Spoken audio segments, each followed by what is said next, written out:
2, 3, 4.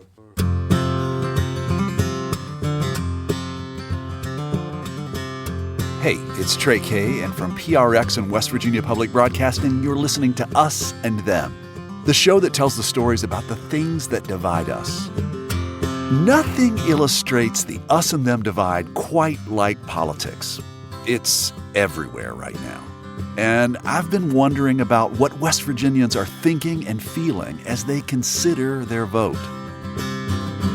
So, in the weeks leading up to the election, I invited 7 people from my personal and professional life to join me for dinner. Well, actually, I invited 8, but one person couldn't make it. These men and women represent rural and urban areas. They reflect conservative and liberal values. I purposefully chose dinner guests who would bring differing perspectives on politics and policy. It was an experiment. I wanted to see if people with opposing views could listen to each other. Could they find any common ground? Would they tolerate differences without trying to change each other's minds? A dinner party seemed like the right setting for this exercise in civil discourse.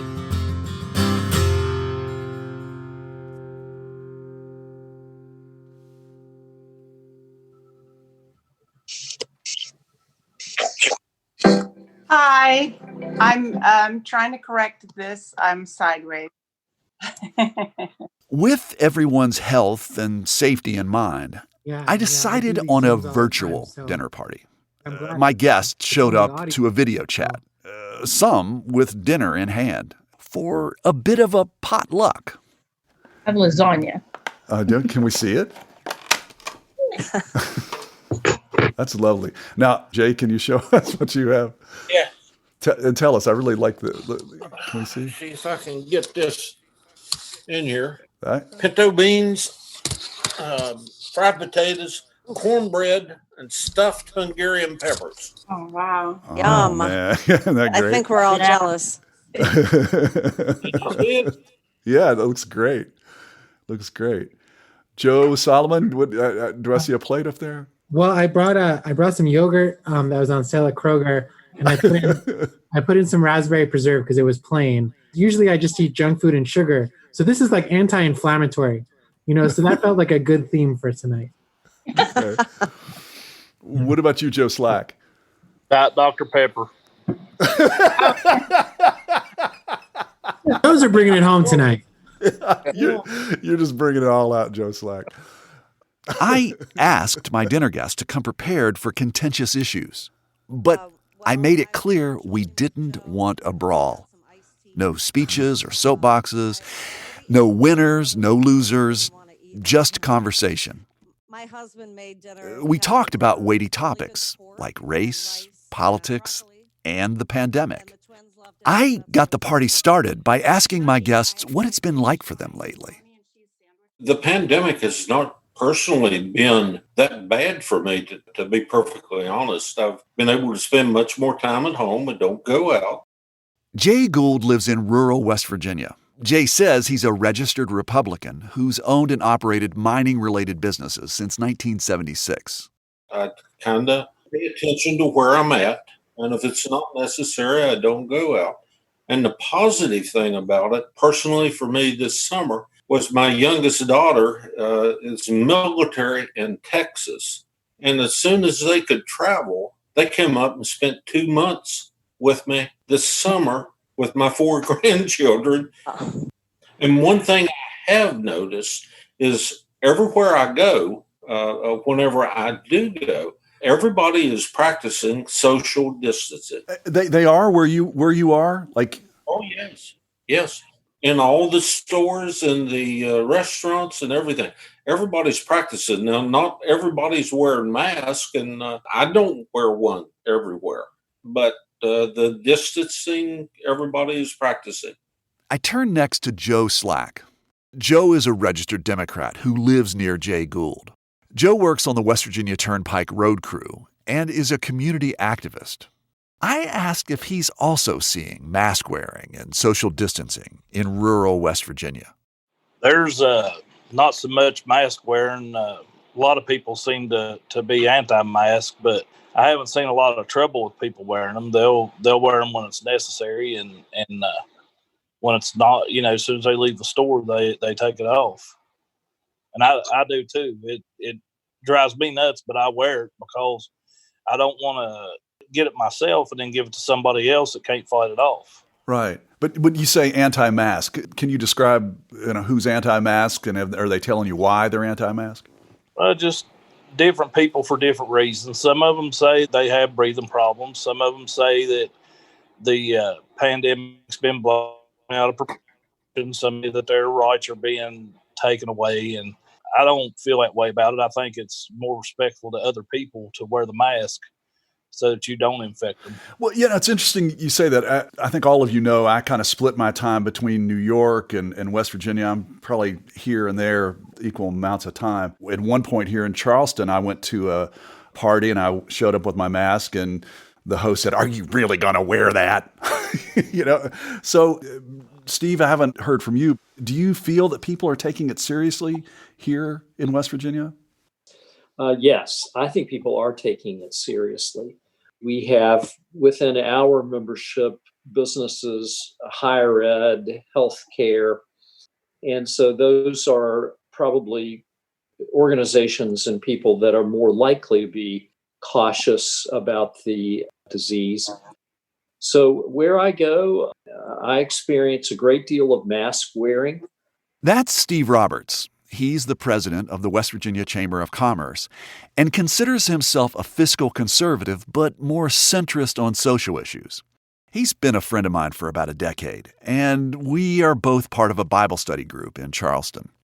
My father is 94 and lives in a continuing care retirement community in Huntington. They have a great deal of acceptance of the need to wear masks. They have 250 people living in their community. They have at various times closed it down to visitors. And when you consider for very elderly people to not be able to visit with their children, grandchildren, there's just a lot of isolation. We all know there are going to be people who either don't believe it or who forget and get too close and don't social distance. On the whole, though, my experience is people are paying very close attention to it, and that we in West Virginia have done a good job of taking care of each other. I will say, I think we're probably learning things through the COVID-19 experience about how we might better take care of each other.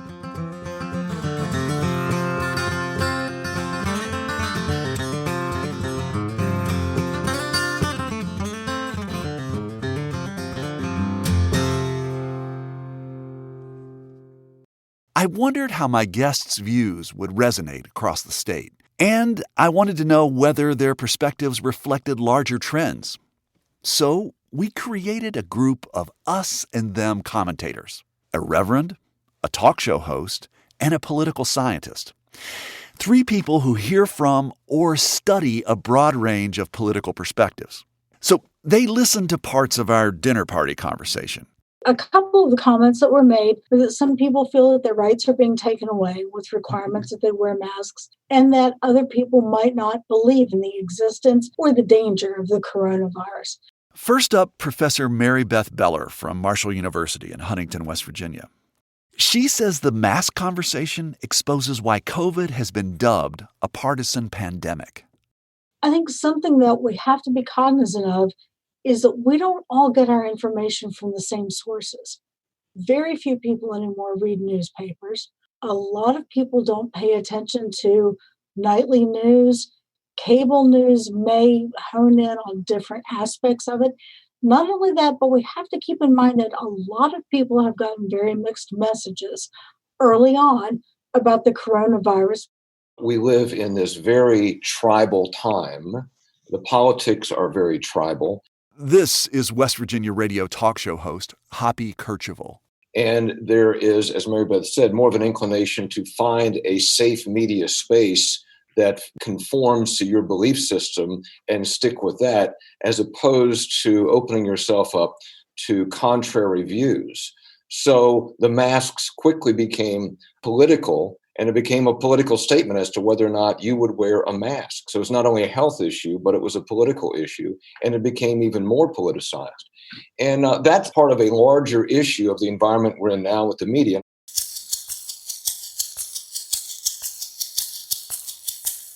In the Black community, people have concluded on their own, and I'm really delighted to see this, that we need to be wearing masks.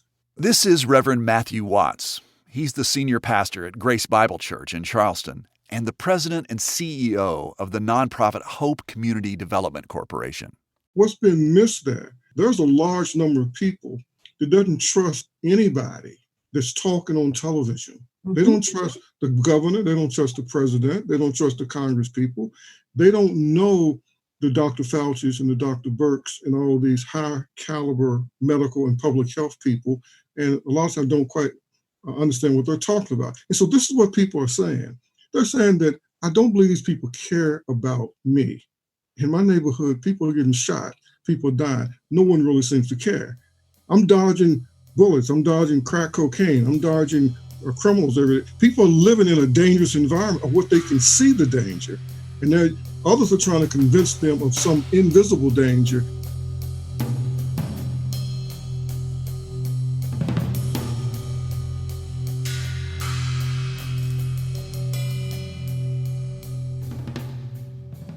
Joe Slack, I've never seen your face before. Yes, about time, ain't it? Yeah, totally about time.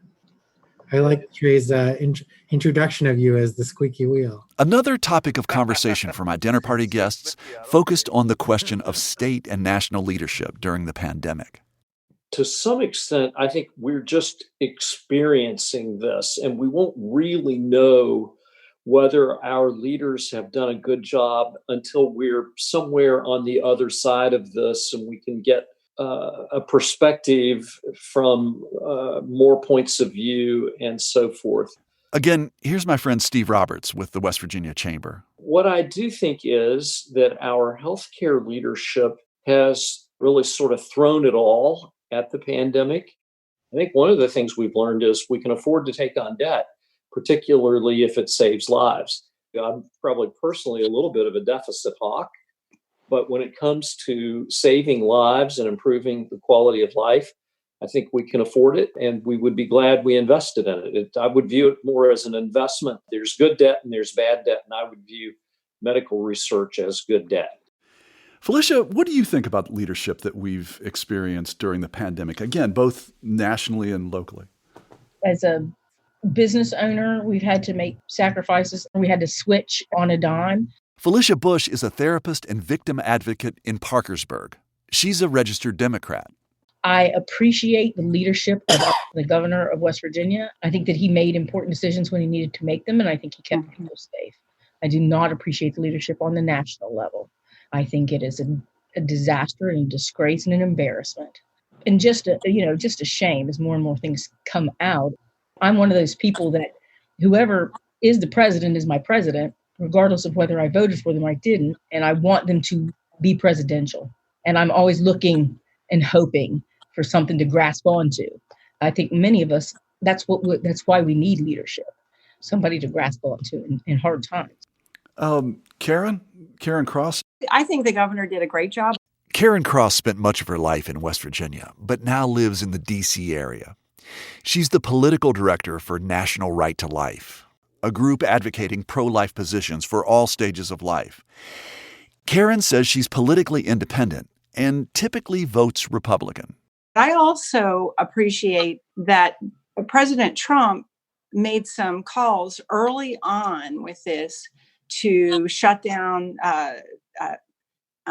flights coming in from China early, when people were saying that he was being xenophobic or something. I can't remember what they described him as, but they accused him of terrible things because he was shutting down travel coming in, and they said it was too early. And so I appreciate that he did that, because I think that helped. It could have been a lot worse than it is now.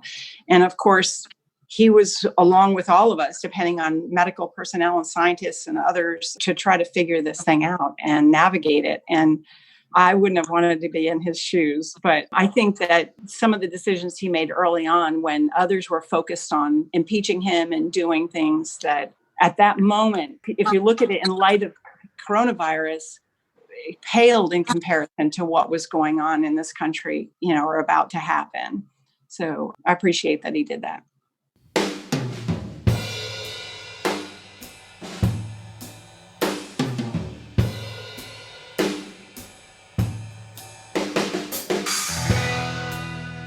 As Karen was talking, another dinner party guest caught my eye. In a Zoom square on my computer screen, I saw Joe Solomon. Joe's a social worker and a community organizer and describes his political views as progressive. In 2018, he ran for, but didn't win, a seat on the Charleston City Council. I mean, I think at a time of great discord, I don't actually pay that much attention to presidential politics. I'll vote in November, and I hope that makes a difference, and I might canvass for some candidates. But I feel like we can make a much bigger difference in our discussions on the state level, but even greater on the county and city level. On the state level, all but 9 counties had schools open up during a pandemic where our country's numbers are the worst in the world. That seems incredibly dangerous. So that doesn't seem like great leadership. But I don't actually put a lot of my mind to that. I look at the overdose numbers. And I see the response to the pandemic, everyone looking at the numbers, everyone debating policy and working as hard as they can to save lives, sometimes making really bad decisions, but at least it's in the news every day. People are talking about it. And when I walk in my own health department, I see tallies on the whiteboard that say X number of cases, X number of deaths, X number of suspected cases, X number of people that got better. And our county loses someone to an overdose, one person every 3 days for the past 5 years. One person every 3 days for the past 5 years in this one county, Kanawha County. And it does break my heart a little bit to realize that only now are people realizing the power of public health and why we can't let any of our people die for needless reasons. And I want to see exactly what Steve was hinting at, which is more leadership on public health as we move through the pandemic on other fronts. Margaret? Yeah. First, I want to say how I think the governor has done and the state leadership has done. That would be Margaret Chapman Pomponio, executive director of West Virginia Free. It's a pro-choice group that supports reproductive rights and education. Margaret describes her political views as progressive. In the early days, I was really very impressed with the state response and was grateful that the governor had surrounded himself with amazing medical experts. I knew that it was a really tough call when he shut down schools, but he did it early. And that was like a real moment of pride for me, for West Virginia, that he made this really tough call and was taking heat all over the place, but in effort to protect our kids and our families and our most vulnerable.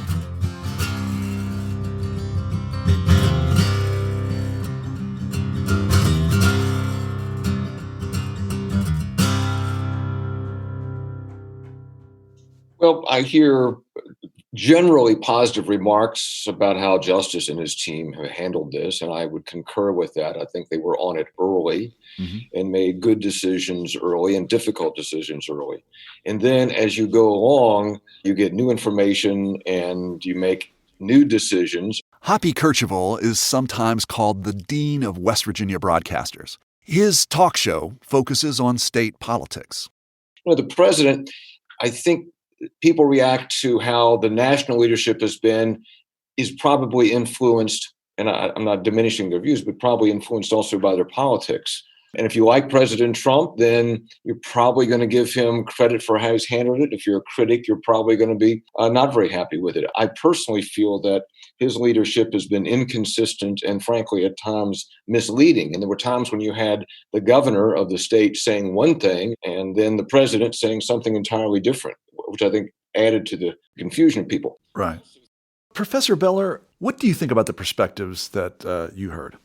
I think what we're hearing from all of these dinner guests is that they would like to have some clear and consistent leadership in terms of what we do. Elected leaders are not elected because they're experts in any one field, but rather because of their ability to bring together coalitions of people to get policy made and implemented. So because of that, I think we need to look, number one, at the people that our leaders are surrounding themselves with. What are the credentials of the health professionals, the scientists? What are they saying? The second thing that think we need to do to evaluate leadership in a crisis is to look at the message that our leaders are sending us. We on the ground need very clear direction. We need that direction to be easy to follow. We need people to point out a path on which we can walk in order to keep ourselves safe. Reverend Watts, Professor Beller just gave us a bit of a metric or how it is that we can evaluate our leaders during a crisis. What grade would you give our state and federal leaders during this pandemic? I would give them a passing grade, probably a B- or a C, but I would have to qualify that grade, right? I believe that a leader has a primary responsibility of defining the reality. What is the reality that we are up against, right? Right. Just as much like the subprime lending and the banking fiasco. People knew this was coming. They knew exactly what was happening. They didn't have the courage to tell the American people that you're getting ready to be ripped off, that the economy is getting ready to go off the cliff. And the same thing is happening here. We have created this environment where truth tellers cannot tell the truth. And then we suffer. They failed to lead in the beginning. They failed to do that. Even in West Virginia, failed to look at putting together a statewide task force that we've been calling for 6 years to look at the public health of the state. And now here's where we are. So I credit them for the thing that they're trying to do now to respond to it. But the failure to see and prepare in advance is why we're in the mess we're in.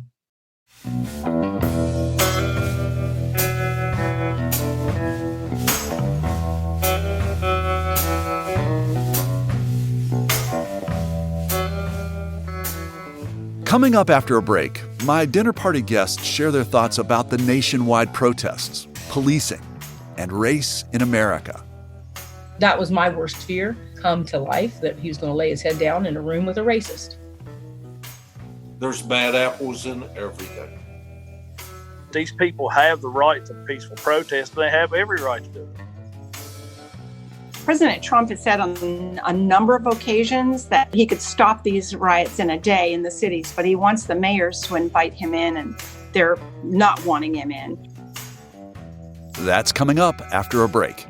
You're listening to Us and Them. This program is supported in part by the West Virginia Humanities Council and the CRC Foundation.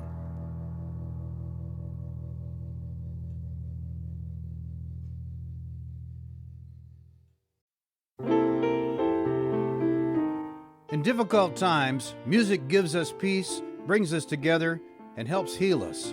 It calms our nerves and brightens our days. That's why we're bringing you classic episodes of Mountain Stage on air and in our podcast. This is Larry Gross, host of Mountain Stage. Find something that's familiar or brand new and feel the power of live music on our website, mountainstage.org.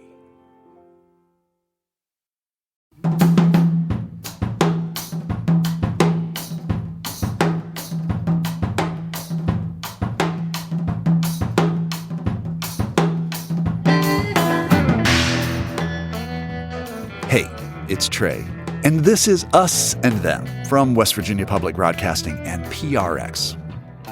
For a long time now, I've been wondering about the erosion of standards for conversation and debate. Is talking overrated? How could I expect my dinner party guests to do better than presidential candidates during such contentious times? As I mentioned earlier, my virtual dinner party was an experiment to see if people from opposing views could be civil with one another. Could they have a respectful conversation when so much is at stake during a historic election and a nationwide reckoning over race? I wanted to hear from dinner party guest Felicia Bush. Felicia says she's a moderate Democrat. She's a therapist and a victim advocate, and the mother of 4.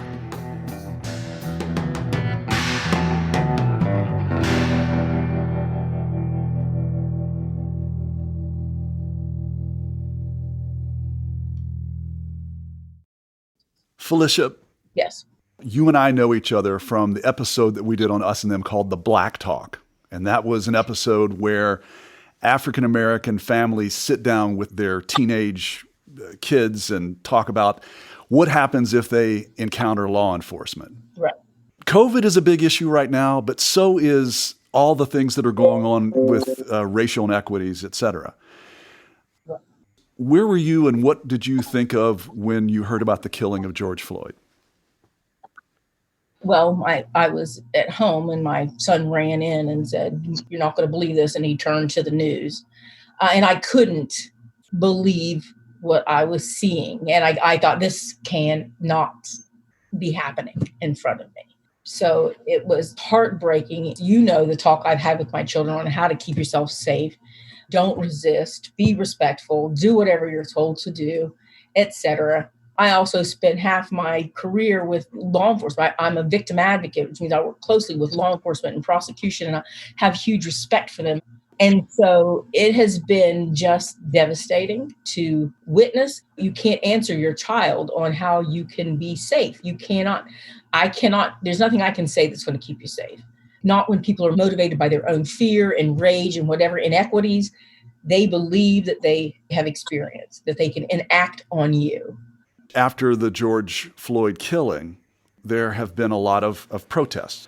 And I'd like to get your thoughts on that because it seems to be quite an issue in this election campaign coming up. Well, I think that there are protests and there are riots. And I think that we need to acknowledge that our behavior can evoke a response that we may not like or want. That's certainly what I hear all the time about people who think that a Black male is always dangerous and should always be treated as if they are dangerous and ready and able to strike at any moment. So therefore, your response, you should be always poised for it. And you should expect to be prepared to meet with lethal force if necessary. And so there is a difference between protesting, and that's saying that this isn't a situation that we believe in, that as an American people we believe in, we want to protest, we have a right to protest. And then there's rioting, and there's people who always are going to take advantage of that. There are people who believe in something and will protest for it and will even die for it. And then there are people who will take advantage of it. As a woman of color, fear over race and racial unrest seems to be something that is really kind of stoked up in the campaign. It seems to me to prey on people's fear. And I want to know how you feel about that. And I'd like to hear what some of the other people at the dinner party feel about it. I think that fear, and you know, I've had a very recent, very personal situation happen with my son going to Morgantown. That fear response was very strong in me. But we don't make good decisions out of fear, right? We can only make good decisions coming from a rational place. I think it's always important to think our way through things and make decisions that are best for us and our community and what kind of world we want to represent. I think those are the questions that need to be asked. Can you say what happened with your son in Morgantown? He was excited about his first year of college, a little concerned about COVID and all that. And then one of his roommates didn't show up on move-in day. After I had dropped him off, the family is coming back home. We were pulling into our driveway in Parkersburg. He calls and says, my roommate, the rumor is that he's been arrested for vandalism. I said, oh my goodness. Well, is he going to be able to come? I don't know. You know, he's not answering. We're just worried about him. And there was an incident in Maryland. So his roommate was arrested after the high school announced that they had hired an African-American principal. And Garrison's aunt happens to be an assistant principal at an elementary school in the same county. Garrison, your son. Garrison is my son, I'm sorry. And, you know, she wanted his name. And so she sent me the articles. And he was arrested for vandalizing the school, writing very racist remarks on the football field throughout the school with 5 others, in response to the fact that they had hired an African-American principal. And WVU wasn't aware of it at the time. I, of course, called the president's office and left a message that morning. By the next afternoon, found that after sending those articles that he would not be attending WVU. But that was my worst fear come to life, that he was going to lay his head down in a room with a racist.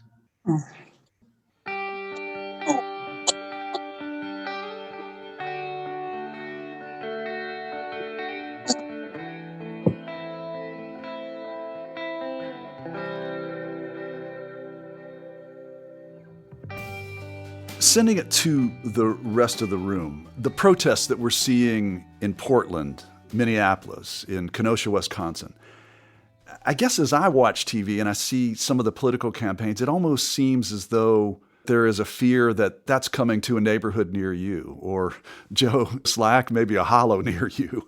Is that a concern for you folks out there? I'd like to say something. That's Joe Slack, a highway maintenance worker and a community activist from the rural Upper Kanawha Valley of West Virginia. Joe calls himself a moderate Democrat. The people are seeing these protests, and they're seeing the riders, and they're combining both. I don't know if the riders are another group or if they're just opportunists that are going in on the backs of Black Lives Matter. But these people have the right to a peaceful protest. They have every right to do it. I watched the George Floyd video and it sickened me. I've heard the story of Breonna Taylor shot right in her own home. It sickened me. The problems that I'm seeing, though, is the media is combining these two along with the politicians. And I think that what's holding it up so bad is the president is not given any kind of indications that he's going to work on this problem. You know, you hear some of them saying, yeah, we're going to try to address the issue by defunding the police. Defunding the police is not going to help anything. You have to have law enforcement. But they do need to address this issue in order to get the protest to stop. Then the opportunists will stop along with it. Karen Cross, it looks like you had something to say. Oh, I have so much to say. Karen Cross is the political director for National Right to Life, a group advocating pro-life positions for all stages of life. She says she's an independent who typically votes Republican. First, I did want to point out that President Trump has said on a number of occasions that he could stop these riots in a day in the cities, but he wants the mayors to invite him in, and they're not wanting him in.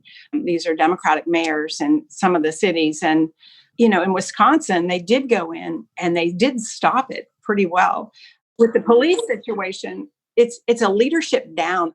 I always felt like in Morgantown, they were bullies with badges. And I feared the police. And I'm a law-abiding citizen. I try to do everything right. And I've had police in my face yelling and, you know, why? So I've had a lot of incidences, and my family has. So I get it, how you can have either angst or even hatred toward the police. But then I've seen it under really good leadership. And with the right leadership, you can control that and not hire, or at least have some sort of accountability for the bad apples, you know, because there are some police that just don't need to be policemen. Margaret, looks like you have something to say. Yeah, I appreciate all that's been said here. Margaret Chapman-Pomponio leads West Virginia Free, a pro-choice advocacy and education group. She describes her politics as progressive. I have to say that when I first started hearing about the campaign name, Defund the Police, I immediately, was like, what is this? I'm going to learn more about it. It sounds crazy. But once I learned about it, it's actually, by and large, really pragmatic in terms of, from what I have learned, it is not about eradicating the police or even defunding the police. So I will say, I think it's a really terrible campaign name. Somebody come on the left, be pissed off at me if you want, but it's more about reinvestment in folks like Joe Solomon and Felicia's work, putting more investment into community programs to try to prevent addiction, crime. It's still having a police force, but giving some more money to some of these very vitally important safety networks and social programs. And also, I do think one of the effective things that I saw when I was looking into what is behind Defund the Police was, where was it? Somebody may remember there was a community, northern West Virginia, and they had just gotten this huge military tank right after the George Floyd killing. And so defund the police is starting to pick up some interest. And you see that and you think, I mean, it was this tiny, did anybody else see that? I didn't. I come from a long line of military family, and nobody in my family thinks that a tiny little town in West Virginia needs this military tank. Like, we could use other resources much more practically than that kind of thing. So it's just about shifting some resources, not firing police, from what I understand.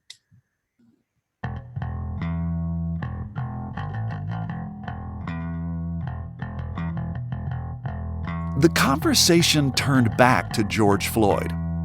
Here's an exchange between Jay Gould, a rural businessman who's a self-described compassionate conservative, and Joe Solomon, a progressive community organizer in Charleston.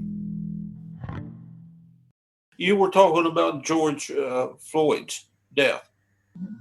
That was sickening, literally sickening to see that on TV.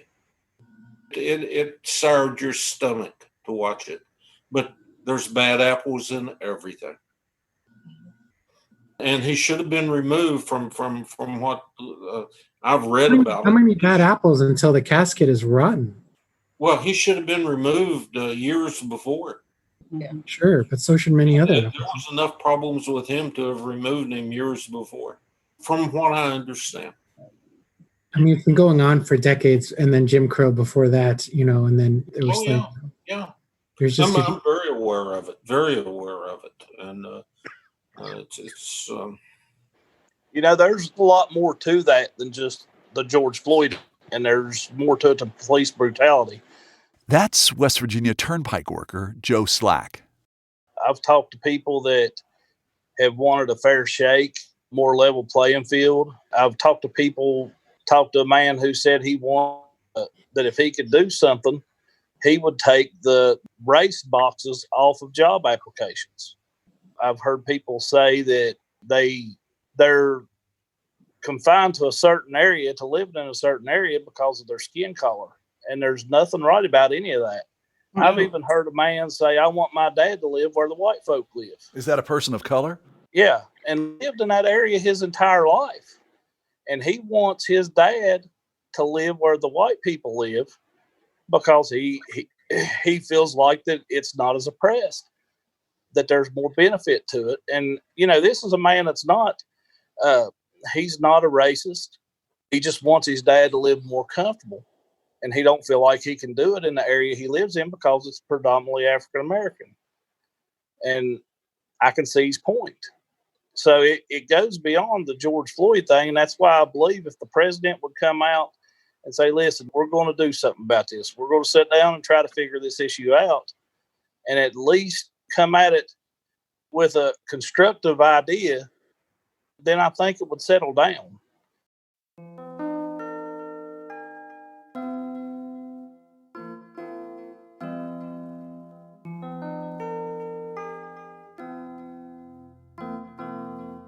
There's a lot of passion. I think there's a lot of concern. And I think everyone in the dinner party recognized that there is a problem between law enforcement and with some communities. Our us and them commentators listen closely to the conversation about racial inequities. Reverend Matthew Watts is senior pastor at Grace Bible Church in Charleston and also works on community development.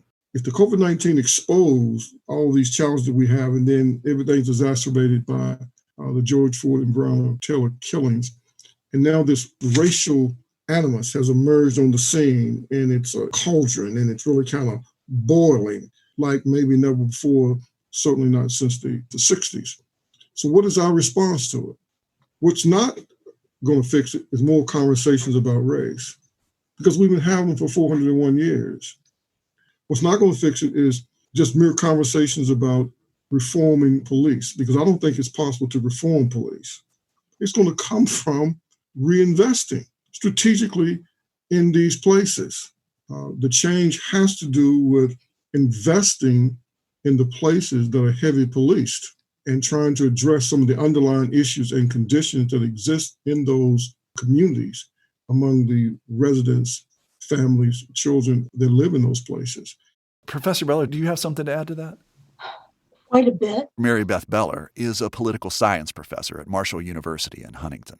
Reverend, I agree with you completely. Talk doesn't get us too far. Action does. But one of the speakers at the dinner party suggested that racial language and talk about the riots has been played up for political gain. And I want to relate this to talking about police reform, because there are a couple of things that we know. One is that there is a term called strategic racism. This has been used by both parties off and on for decades in the United States. Strategic racism is purposefully using racial animus for political gain or economic gain or some kind of power. And when we're looking at the protests and framing them in terms of danger and riots, and then throwing political stones about what partisanship the mayors might have in various cities, what we're doing is to use strategic racism in order to create fear. Now, in terms of reforming the police, a couple of things could help. Number one, data. All protests are not riots, right? The protests aren't all violent by any stretch. But number two, a lot of our officers do have an implicit racial bias. We know that most people in the United States do have levels of implicit bias. And because we know this, we also know how to beat that condition, how to train people for de-escalation tactics, how to train police officers to at least reduce implicit bias that they have, so that many officers do not fear people simply based on skin color. I think the more riots that you see, the better it is for Trump, even though it's under Trump's watch, because Trump has taken this law and order approach, blamed Democratic mayors. This is longtime talk radio host Hoppy Kercheval. So even though it's under Trump's watch, I think that he has benefited politically from some of the violence. That's number one. Another point is what I heard from your dinner guests is a lot of people want to do better. They don't necessarily have all the answers, but they see what happened to George Floyd and they have this visceral reaction that's not right. It shouldn't be like that.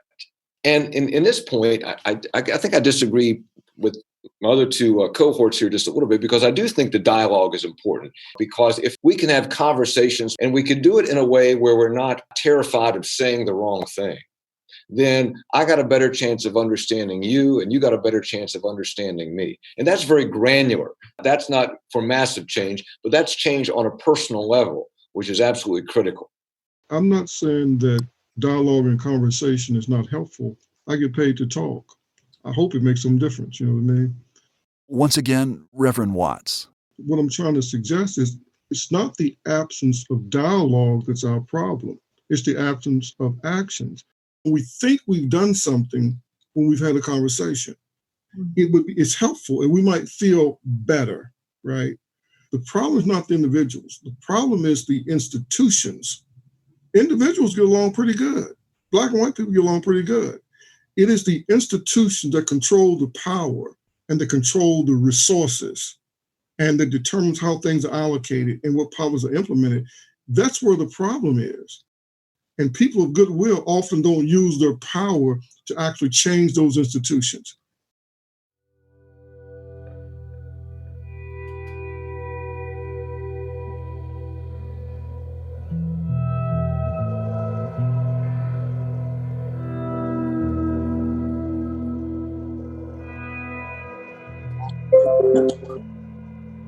How's the twins? Well, we're homeschooling. They're doing great, all things considered. Yeah. As our virtual dinner party came to a close, I wondered what the experience was like for my guests. How was it to engage with people they don't necessarily agree with? Rural business owner Jay Gould started us off. This has been fabulous. I'd love to have a longer discussion and a more laid-back atmosphere. Joe Solomon? I think it's been a great reminder that there's a lot of people around who have different opinions than me. I mean, I wouldn't say I work in a bubble, but I've appreciated the chance to civilly disagree. I think I've made one or two snide remarks, but I've appreciated the grace in the conversation. Steve Roberts, did this feel like an us and them conversation? No, not too much. By the way, ditto. I certainly have enjoyed being on this call with all of you. It seems to me at the end of the day, we might all want the same things. We may simply disagree a little bit on which path to take to get there. Karen, how did you find this conversation? Was it anything different than you expected? You know, we have a lot of people with differences of opinion, and I love that we can talk about it. I appreciate that, because I think that as people can come together and talk and listen, that we can make a difference, a better difference. Margaret or Felicia, have you heard anybody say something that surprised you? I did learn just about the Right to Life movement. I did not know that it was like a lifespan movement. I really had only ever heard about it in relation to the abortion issue. And while I don't agree with the issue, I appreciate and support everyone's right to live their life and speak out for what they believe in. So I was very encouraged by that, because, you know, I deal with the children who are not necessarily valued after they have been born. And it's so important that they are, and throughout our lifespan. In some ways, that might be an opportunity for some commonality that you weren't expecting. Right, that I did not expect at all. So that was very good to hear from both Karen and Jay. So it was great to hear from all of you. And yeah, you're definitely people I would like to spend more time talking with. I think it's wonderful. Definitely a reunion. Yeah. Margaret, what about you? So I read folks' bios before joining the call. You know, I was kind of getting into the headspace of what might the call be like. And I immediately knew that all of you, like I, care a lot about West Virginia. We just come at solutions from different perspectives. But that's the thing I love about talking with people from different perspectives, is you find the commonality, which we did multiple times. So Steve, I want to talk to you about paid family leave sometime. We're wrapping up, but Joe, looks like Joe Solomon. Yeah, I just wanted to share that. Margaret, I'd love to work with you on paid family leave too. I think that work would be an anti-overdose policy as well as just human dignity policy, because it reduces childhood trauma, which sets us up for so much success, which then connects with Felicia's work. I want to also say that it's one of my secret fantasies that we go out sometime with a bunch of pro-life folks to give out naloxone across Charleston's neighborhoods. And Karen, if you want to help make that happen, I'd be happy to work with you. Definitely an aha moment at my dinner party. Here's what's happening. Two people who might not agree on a lot, Joe Solomon and Karen Cross, a progressive and a conservative, find common cause to help others suffering from addiction. The idea? A campaign to hand out opioid overdose medication. Can the pro-choicers come? Yeah, of course. And Margaret's been a stable column of support. Margaret supplies all our condoms. We give out them by the 100. You guys are... this is going to make my head explode. Reunion. Yeah. Thank you so much. This has been really, really great. Thank you so much. Thank you. Everybody stay safe. Yeah, stay safe. Take care, Jay Gould. Enjoy those Hungarian peppers. I'm getting ready. I'm going to come to your house for supper sometime. Come on. Everybody's welcome. I got yoga. Thank you. Great stuff. Thank you. Good night. Good night. Good night.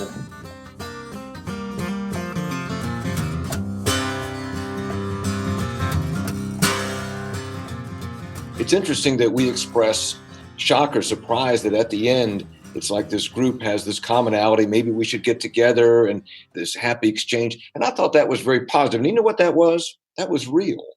Okay, that was real. That was real people having a real reaction to each other. This is commentator Hoppy Kercheval. I'm in the media, but I'm also a critic of some of the things we do, because if you are consumed by some of the media channels, then you don't see that. What you see is you see division and you see controversy.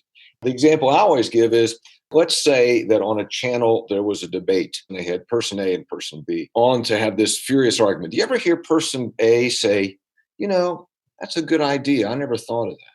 What you had in your dinner party was people who had differences and maybe conflict, but also humanity about them and a willingness to listen and get along. Frankly, what I heard was inspiring.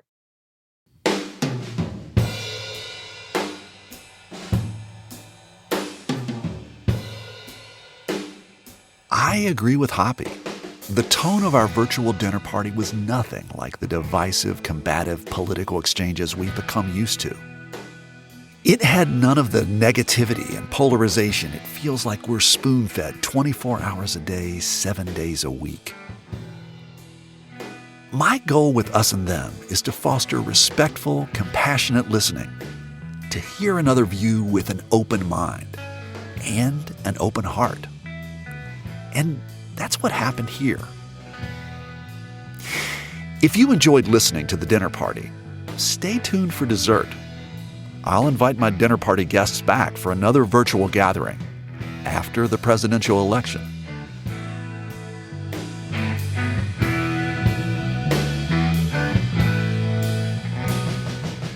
You've been listening to Us and Them.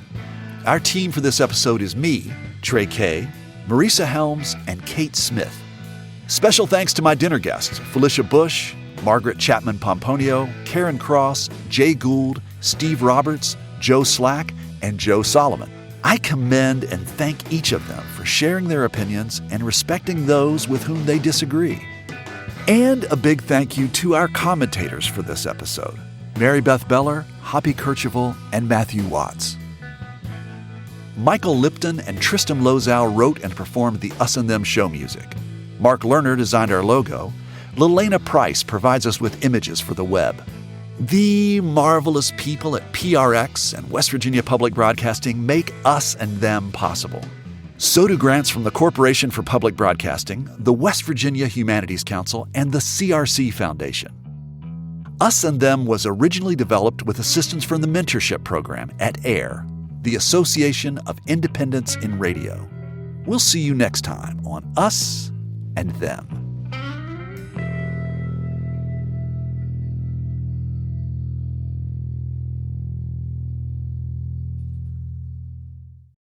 Support for this podcast comes from the Corporation for Public Broadcasting.